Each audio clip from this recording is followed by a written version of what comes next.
Welcome to the second reading of the 2021 Joaquin Miller Cabin Poetry Series. This is our 46th year and the second year that we're hosting our program outside of Washington, D.C.'s Rock Creek Park. Hopefully next year we'll be returning to the park and be meeting in person. Just a few words of housekeeping. We have set up this Zoom session such that you enter muted so we can ensure the calm and quiet necessary for our readers.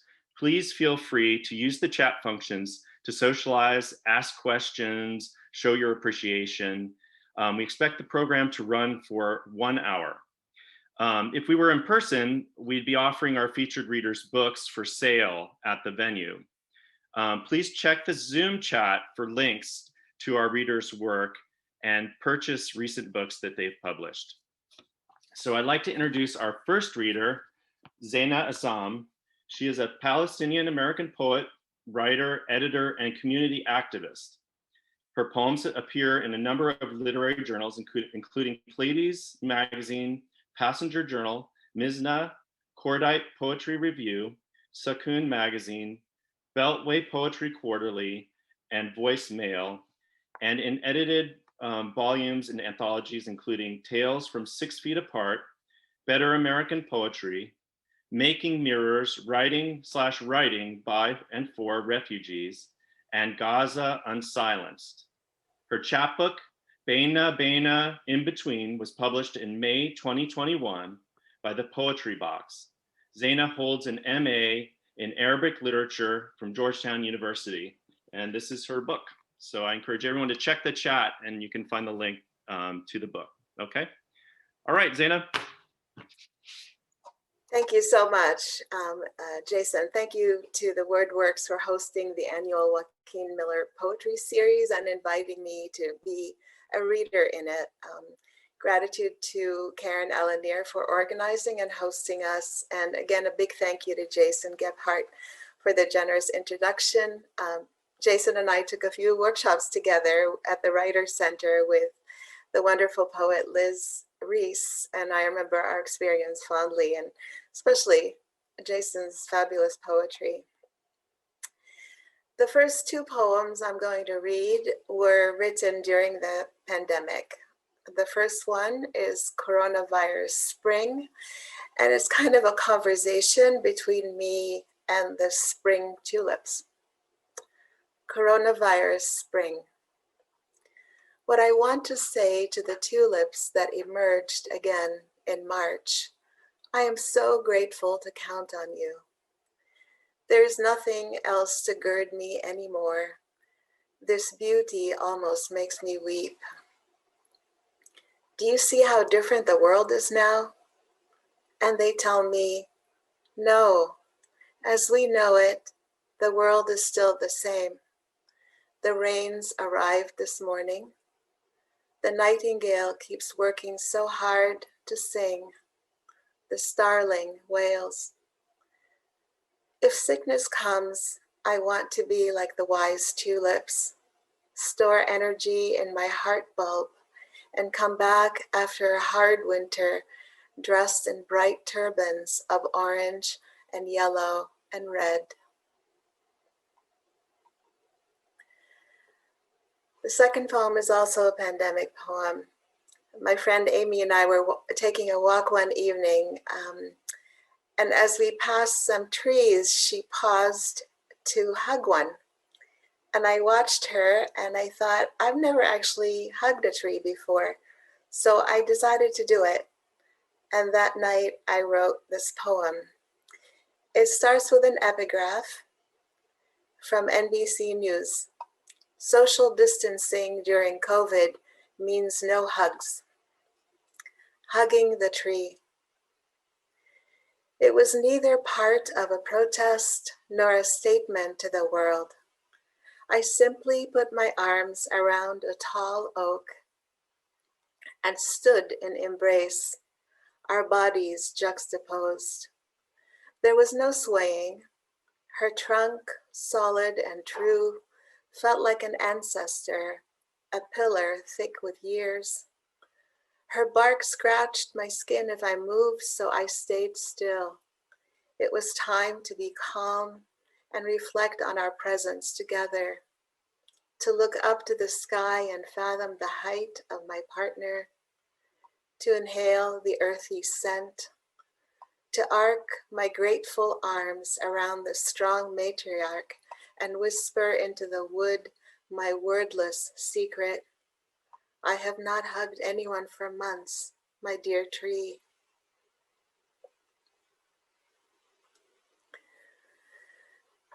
The next three poems I'm going to read are about home and loss, and the need for home and the dream of home. As a child of Palestinian refugees, the ideas of home and exile have been part of my family's narrative since the day I was born.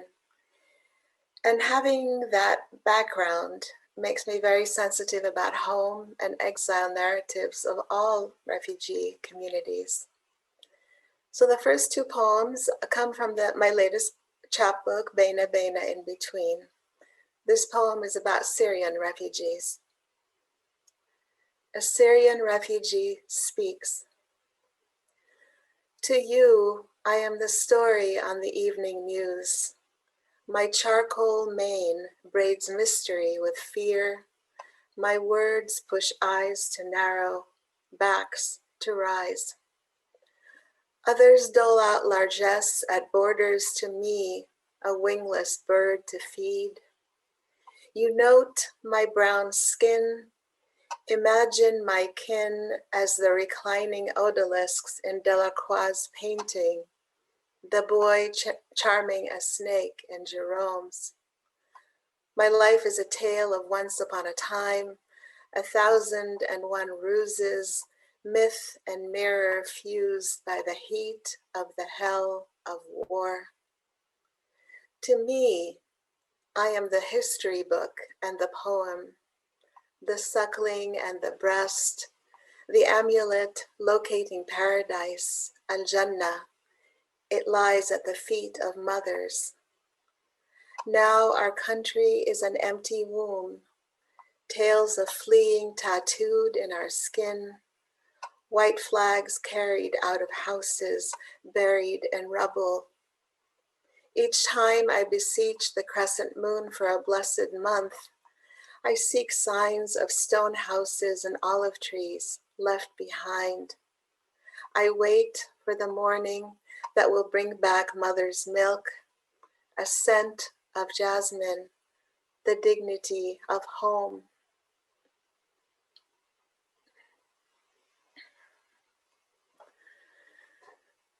This poem is titled Colors for the Diaspora. Blue-green, watery globe, tugging to a red core. We are a distant comet, white cloud of unburnished rocks, frisking the heavens for an arc to earth, sea, home. Green-brown Palestine, cactus fruit and wild thyme, olive orchards, cypress trees. We travel on your mountain tops, tethered by voices from suitcases and the yaw of blackened keys. Blue-black night, silver stars of ancestors traveling a displaced orbit around a lost sun, repeating, when will we see the colors of our land? When will we land?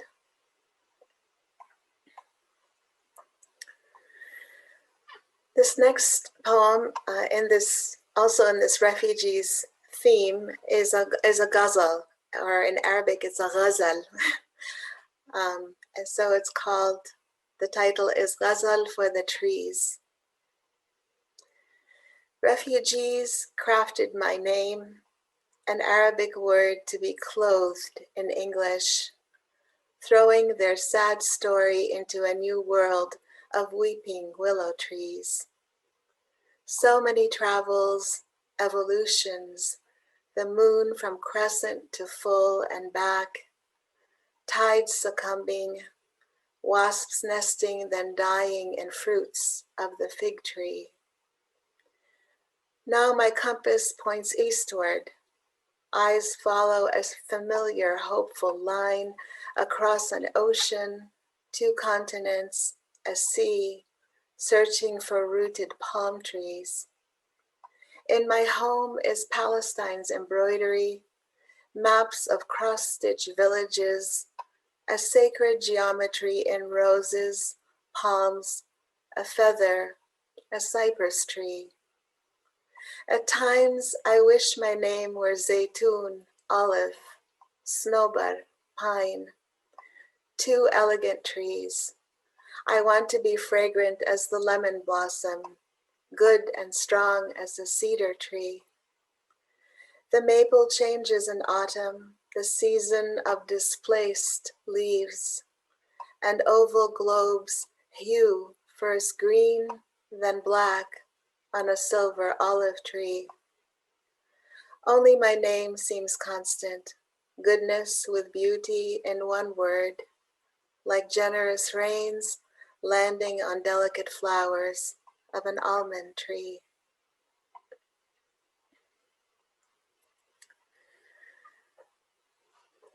I attended a writing and literature workshop some years ago about identity and ethnicity.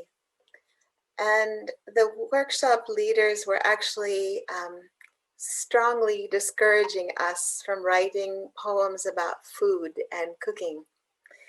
Their argument was that using food to evoke our experiences of identity and ethnicity was basically essentializing the culture, and it reduced our culture simply to food items and cooking, and it didn't offer any context or nuance. I disagreed with this since I love to include food in my poems. So this is the poem that resulted from that experience. I just say one more thing. In Arabic, baklava is baklawa. So that's how I'm going to say it, is baklawa. At the workshop on ethnicity and identity,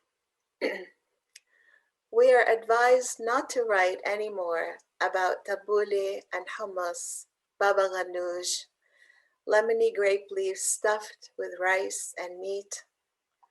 Our culture is larger than the life of the chickpea from sprout to table, or the time it takes to eat a bowl of minted yogurt, rolled cabbage with garlic cloves, stuffed baby squash. Mujaddara with caramelized onions is beyond the pale now.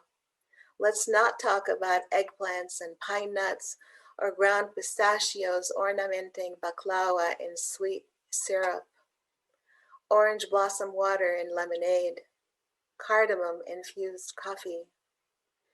And should we mention the special foods served when a baby is born? A tooth appears, someone dies, the moon a thin crescent at the start of Ramadan, Easter's arrival. A baklawa backlash is unfolding, and I am starved for metaphors.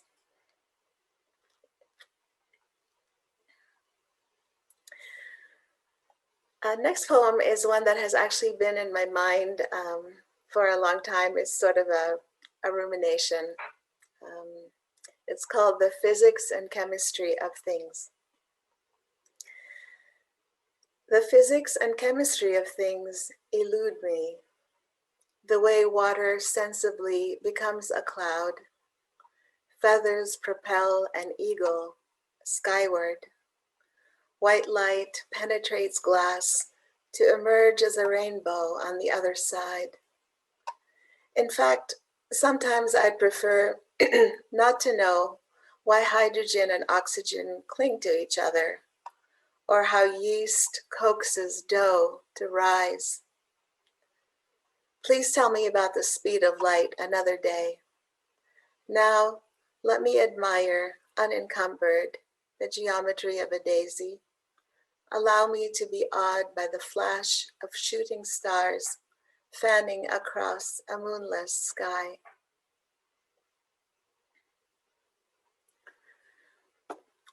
Exactly 6 months ago today, my daughter had a baby. He is my first grandchild. And, needless to say, our lives have been enriched tremendously since that momentous occasion. So this poem was inspired by my grandson's birth. I have an epigraph in the beginning. Excess of being wells up in my heart. It's by Rainer Maria Rilke. Newborn. Thrust out of the womb's embrace, his first breath, a gulp of light. With tense open lips, a lungful cry, the shock of uncoiling from the sack's warm grip. Skin searches for skin, a primal past imprinted, a downy animal's cells seeking, tingling. I belong in your arms. I thrive in this closeness. The message will bloom, a luminous memory tucked patiently away between his temples. It will seep into deepest fascia, bones that received and emitted the original cry. Every move onward, a ripple in an ocean about being loved and loving.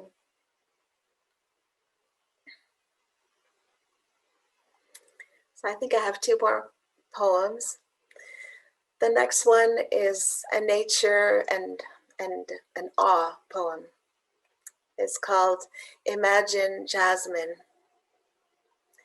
Imagine always exuding a sweet scent from your core, a jasmine flower communicating my abiding fragrance is who I am. Imagine growing bright-hued petals like a black-eyed Susan, golden, a spire of lavender beckoning bees to circle you. Consider these bees, busy innate architects honing Fibonacci sequences to construct lush honey hives. How amazing the peacock unfurling a half-circle fan of a splendid shimmer, feathers wafting in blues and greens. Imagine singing the melody of the wood thrush, a rooster's sunrise refrain, a bullfrog's repeating bass line, a cicada seesaw ballad, I'm right here, I'm right here. Imagine being fragrant jasmine, growing in the middle of the city with odors and pollution all around. Imagine such resolve and clarity of purpose.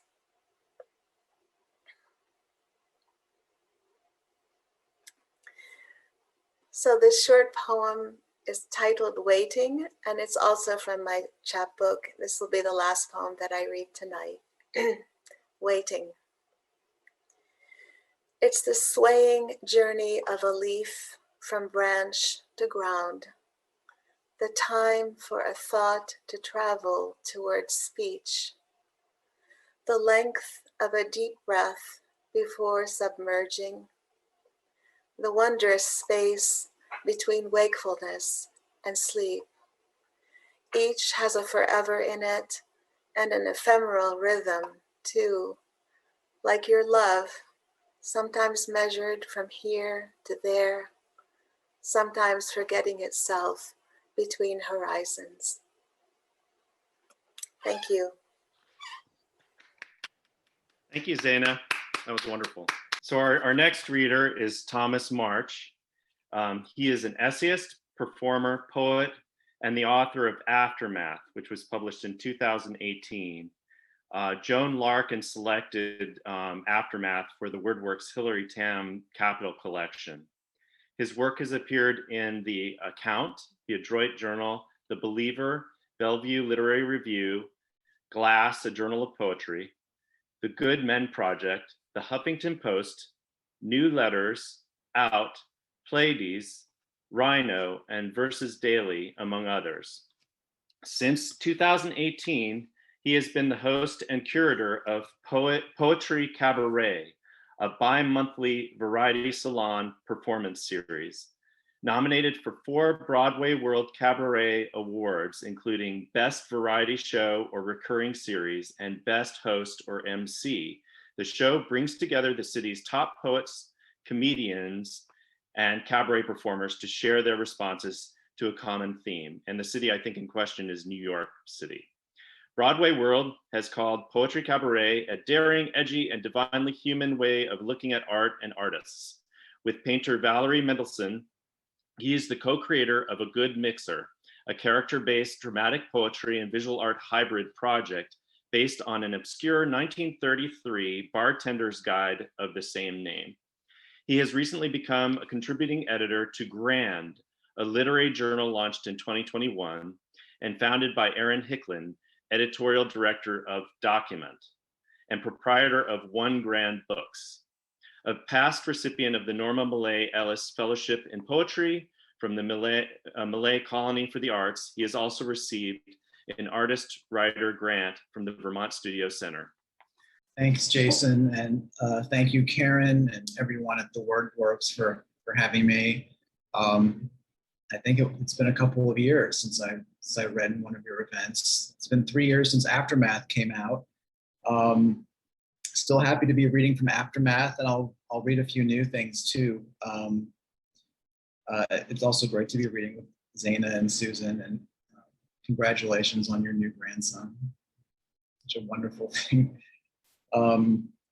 So I thought that I would, because it's Pride, I will read some very queer poems for you tonight, and because we are still in the pandemic and sort of slowly emerging from it, but maybe in a more hopeful way. I have some pandemic poems too, and most of those happen to have a little bit of both in them. So, but I'll start with the very first poem in Aftermath, which is it's a poem that imagines gay icon Saint Sebastian as he's being martyred the first time. He was the only saint to be martyred twice. He was first executed by firing squad of arrows and then survived that, was nursed back to health, and then didn't know what was good for him, and went out and denounced the emperor again and was arrested, remartyred the second time it took. But he's often depicted as this young, beautiful man looking upward, beseeching God for relief at the moment of his first execution. And this imagines Saint Sebastian actually gazing at one of his executioners in the moment when the volley of arrows begins. So it's called Saint Sebastian to the one who fired first. You had to pierce me first, your arrow sure to prove yourself again against my skin. The others follow swift and unaware, but with each pinch, each plunge, I testify. But even as they mitigate my breath, there's no undoing what the tongue has done. The truth you know, we too have come to know. Not just that God is love, but love is God. For that, your arrow breaks against the bone. For that, you missed your mark, to leave me here, to live, lament, and die, but not today. The next poem is called Near First Avenue, after the hurricane 2012. And it's based on a prompt I actually got in a workshop with Fanny Howe, who had us draw biblical passages. Mine was from the book of Revelation and write something in response to them. Mine was from Revelation 18:22, which I'll share with you. It says, and the voice of harpers and musicians and of pipers and trumpeters shall be heard no more at all in thee, and no craftsman of whatsoever craft he be shall be found any more in thee. So Near First Avenue after the hurricane 2012. It was strangely quiet, outside and in. Music was private, and the wind less terrifying than it might have been. We who had been prepared for more with guilt remained indoors to gorge on unspoiled food. We knew that we were bored. But neither of us made the effort to engage in Scrabble or in cards. The work of building suits or words demanded more than there was power for. Those days we didn't know the surging river's flow had nearly reached our door.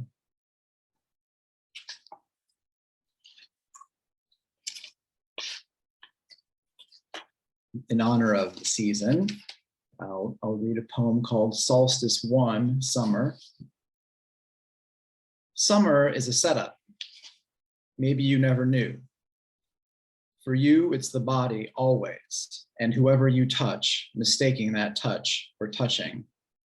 Only a minor agony among many.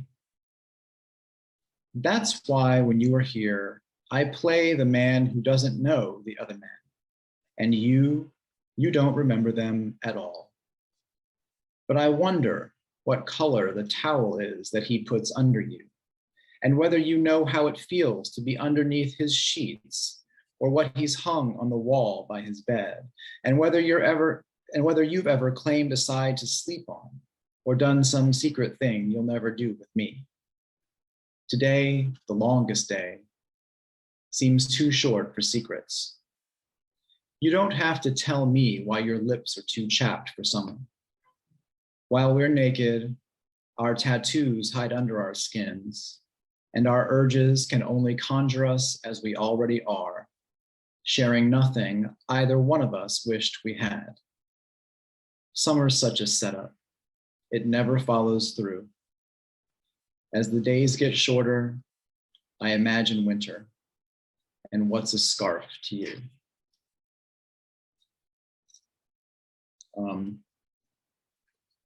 The last poem that I'll read from Aftermath is a poem called Ideal Weight.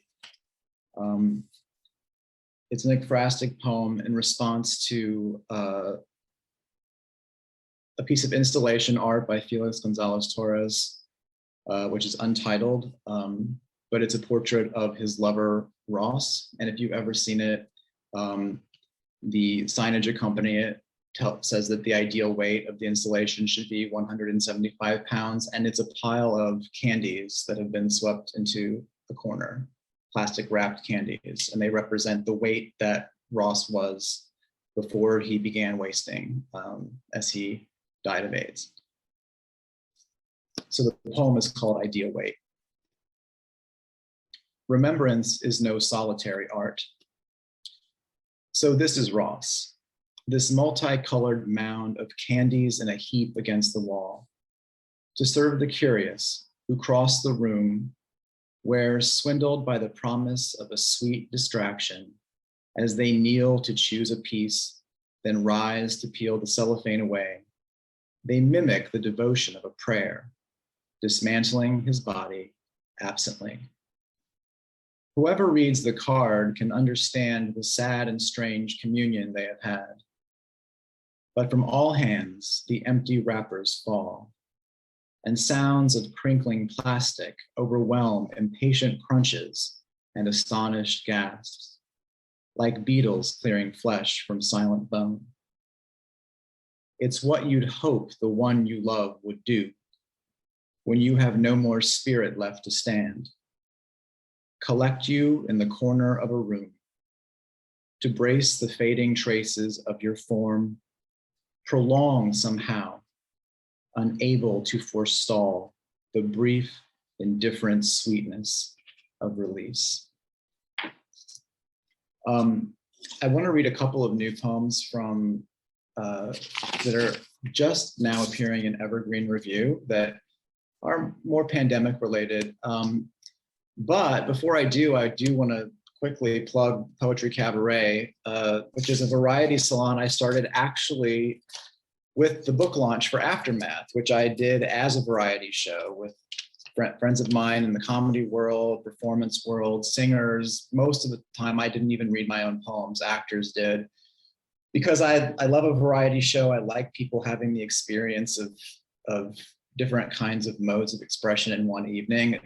It's been my experience. I'm never bored in a show like that, whether I'm in it or attending it. So I decided after that evening to start Poetry Cabaret as a way to bring performers and poets together and also their audiences. So very often there will be people in the audience who would never go to a comedy show, but they find themselves enjoying the comedian, or people who would never go to the cabaret lounge who find themselves suddenly realizing that they love a cabaret performance. People have come to the show who have never seen drag before, and they've seen their first drag performance. So it's a great way. I like to introduce these performers to each other. I like to introduce them to new audiences and the new audiences to them. And during the pandemic, obviously things have been closed down. We did our first online show 2 months ago, and now we're doing another one, probably the final online show. I mean, thank goodness. It's going to be next Friday on the 18th on Poetry Cabaret's YouTube channel. And I think I can just put something in the chat. I don't know if that went in. Yeah. The YouTube channel is there where you can watch it. And there's an interview in Broadway World I did about the philosophy for the show, if anyone is interested. And if it's, I think I can actually also upload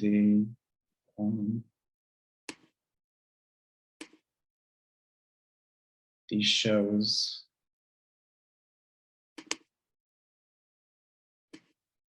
Yeah. The show's invitation card is there too. So the last couple of poems are much more pandemic related. The first is called Silence in Plague Time.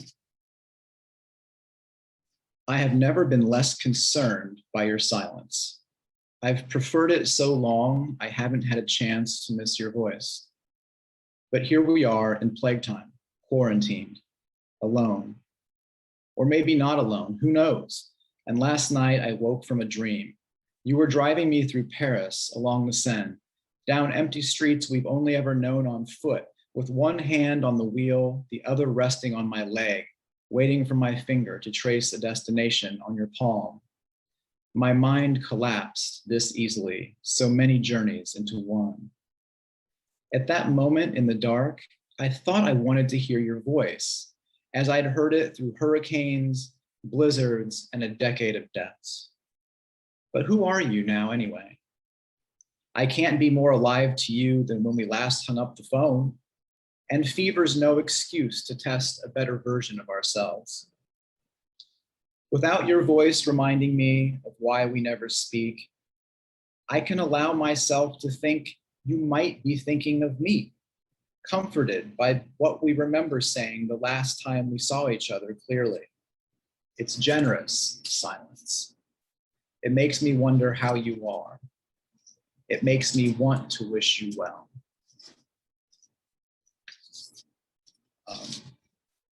The next poem, I have two more. One is very brief. This next poem is called Hello Future, Crossing the Pont des Arts in Paris, 2019.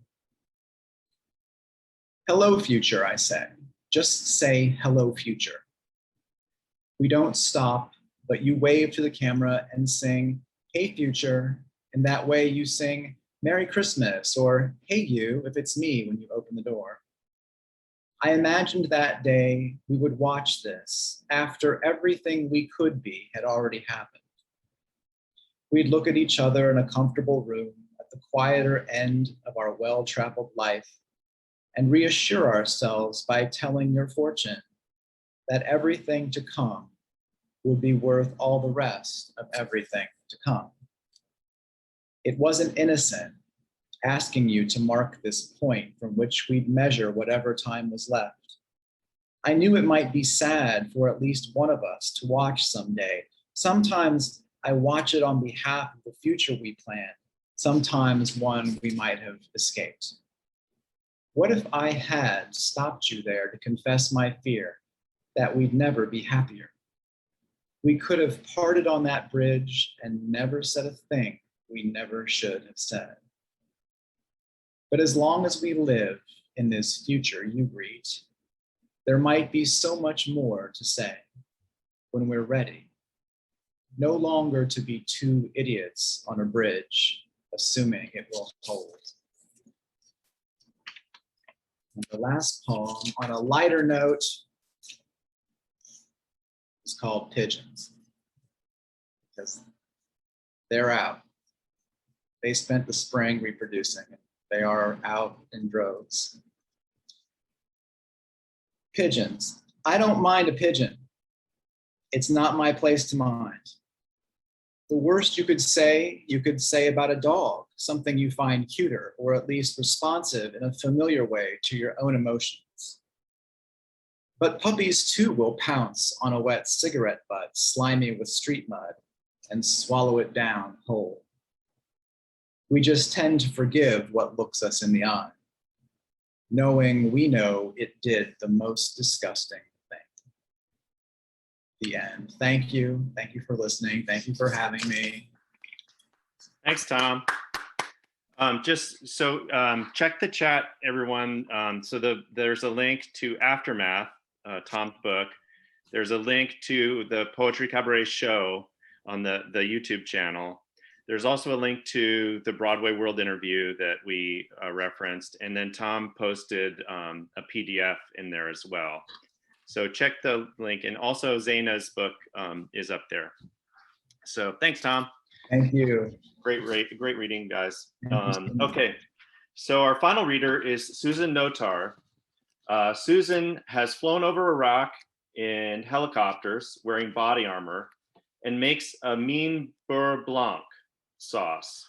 Her work has appeared in a number of publications, including Gyroscope, Burning Word, Penumbra, Antología de Poemas, Alianza Latina, the Bridgewater Review, Joys of the Table, an anthology of culinary verse, Written in Arlington, which is also an anthology of Arlington, Virginia writers, and Springtime and Winter, an ekphrastic study in art.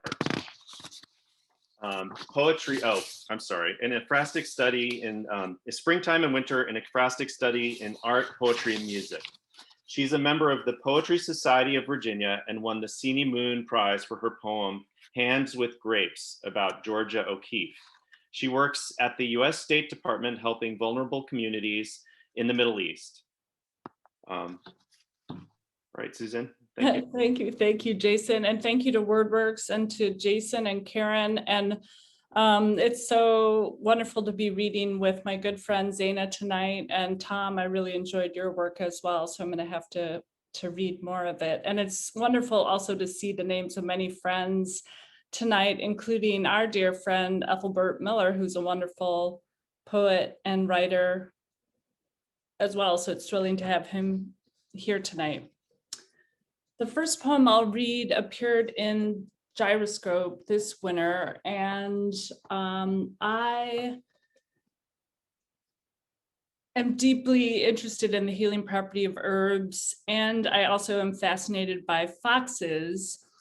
And so this poem imagines myself as kind of a wizened woman living at the edge of a village where people are consulting for a variety of ailments. It's called Botanica. My cottage lies at the village edge, roof, mast, and moss. From the ceiling beams hangs mugwort to promote dreaming and divination, bundles of rosemary to banish burglars. In morning, young women arrive, seeking love and children. For them, I provide patchouli and basil oil for sensuality, lavender for calm and to quell their impatience.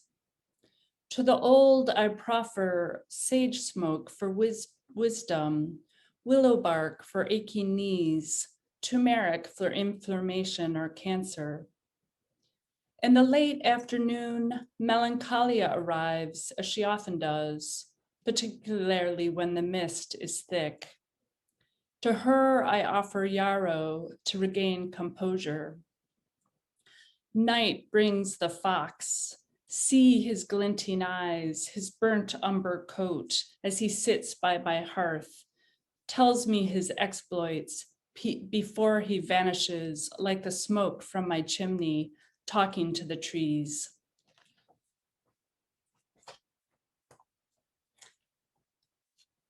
The next poem I'll read is appeared in Northern Virginia Bards a number of years ago. And for many years, except for last year, obviously, I traveled to Mexico and Latin America, and I'm particularly fascinated by the Mayan culture.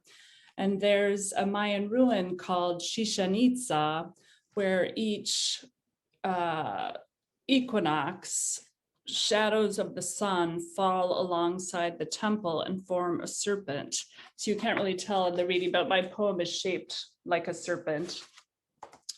But it's also a tale of two lovers who are kind of thwarted across different continents. And it's imagining people when Chichen Itza was built. So there's intersecting stories going on. Equinox. The equinox draws near. Our serpiente can almost taste the light, sleepy rays before the horizon hides them in its pocket. Oh, light, lick El Castillo tonight. We agreed once to meet on a different continent every equinox. Oh, Kukulkan, unfurl each inch of your emerald, ebony, cerulean coils. Bless our cacao, avocados, maize, lick El Castillo tonight. We agreed once to meet on a different continent every equinox and kiss in starlight. Oh, serpiente, El Castillo rises above the jungle. Each step a day of the year we would climb, feel the smooth, cool stone on our calloused, hot feet, if we could, but only priests may. We agreed once to meet on a different continent every equinox and kiss in starlight, but you were gone. Oh, oh, serpiente. So the next poem I will read is one of my pandemic poems. Like many writers and artists during the pandemic, I too wrote very dark pandemic poems.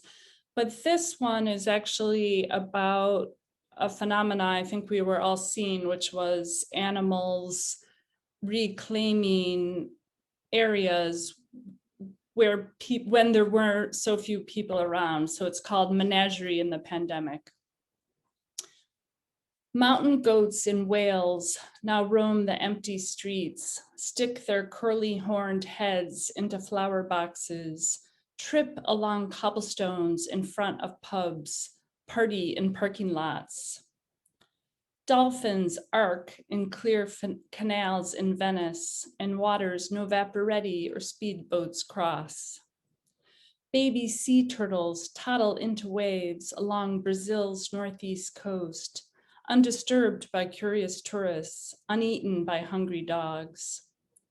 Wild boars busk outside Gaudi buildings in Barcelona. Peacocks preen in city parks. Mountain lions nap in trees near restaurants in Boulder. This unexpected benefit of our social isolation, reclaiming what is theirs, telling us where to go.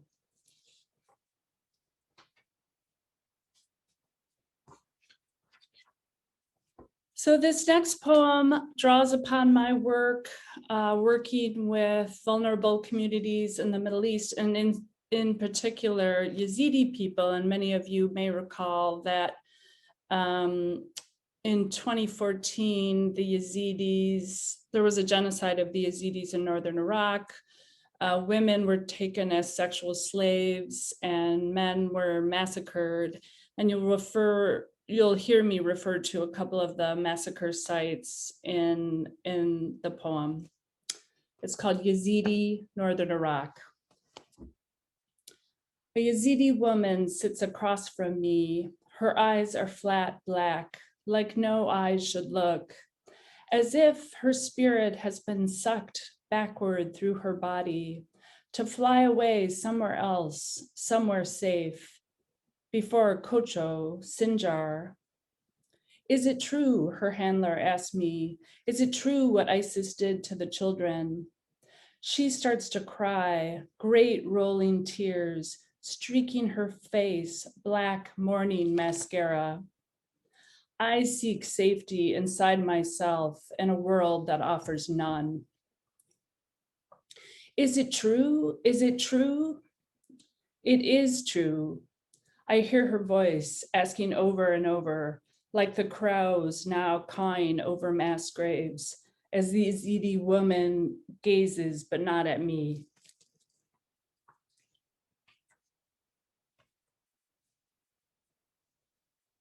Okay, the next two poems are ekphrastic poems, and you heard Tom mention this term as well. For those folks who may be online and aren't familiar with the term, it's a Greek word, and it's essentially referring to where artists are inspired by other artists and we're drawing upon that inspiration. And you've seen it in painting, you've seen it in music many times, but I am particularly interested in black and white photographs. So the first one is a black and white photograph by Herbert List from 1939, and it's called Thirst, Greece. A slender forearm in shadow, elbow leans on a table, fingertips contemplating a tumbler of ouzo. Index finger raised from the glass, beckoning, stretching. Another full tumbler awaits on a cafe tray. Beyond, the sea stretches in placid waves.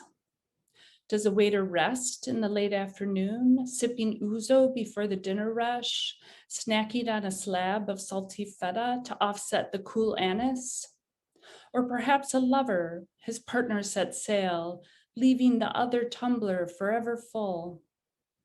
Already he thirsts for love made in mornings, afternoon swims, sunbathing on briny rocks, but still the drink refreshes.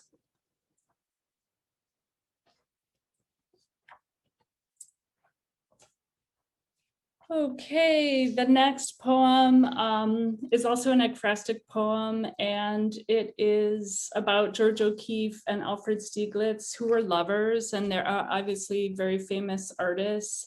But Stieglitz, pretty early in their relationship, took many photos of O'Keeffe's hands, and I liked these photos a lot because I thought they were really trying to capture her as an artist.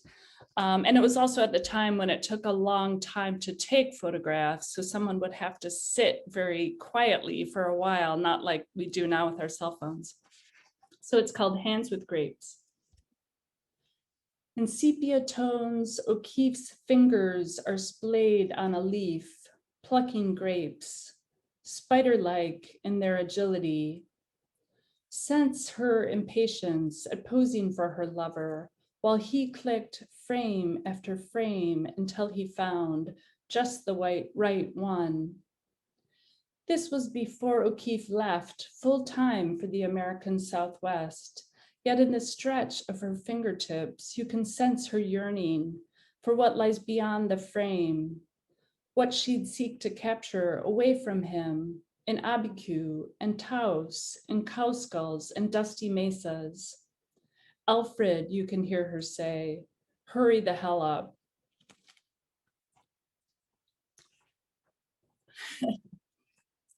And the last poem I read tonight is a humorous one for folks who are, I don't know if other folks are turning in from other places, but for those of us in the Washington, D.C. area, we're dealing a lot with cicadas, and people are talking a lot about cicadas, and they are fascinating, but I'm kind of over cicadas at this point. But so this is called Brood X Resplendent. What have you been doing these 17 years underground, gnawing at tree roots, constructing superhighways below our houses, plotting how to madden us with your incessant cyborg humming? Do you fill whiteboards, diagramming innovative ways to drop on our hair, creep into kitchens, alight on dozing kittens? Dogs gorge on you, children shriek with laughter as they witness your shameless mating on our sidewalks, cars, and patio fences. when the ground warms as the rest of us sigh with relief, surviving an attempted coup, global pandemic, market free fall, you will tunnel to the surface. What will you see here? Will anything look different? Perhaps humans chastened? Does it matter? After all, you're on a mission. We just muddle through. Then one morning we'll awaken to quiet for 17 more years. Thank you. Thank you, Susan. Wonderful. Thank you to all three of our readers. It was great reading tonight. If you are interested, I put all of the links in the chat to all the links I've been putting in there for a while. Just cut and paste them into a Word document right now, and then you'll have them for later.